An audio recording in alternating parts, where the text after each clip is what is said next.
Welcome to Chillin' 101. We hope this video helps. You begin by confirming you're currently in a non-personal account and collecting credentials. Once ready, sign in and open account settings. This is where the toggle lives.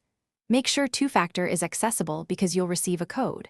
Now navigate to Profile or Account Type and select the option labeled Personal or Switch to Personal. You do this first to unlock the rest. It prevents data conflicts and ensures the platform applies the correct privacy defaults immediately. Once you select Switch to Personal, you'll be guided through identity confirmation. Do it promptly to avoid timeouts. Read data migration prompts carefully because they control what stays or transfers. If the platform asks, keep default privacy presets unless you need custom settings. Changing them now is faster than correcting later. Next, accept the terms and enter any verification code sent to your device. Doing these steps in order prevents partial switches and keeps linked services intact.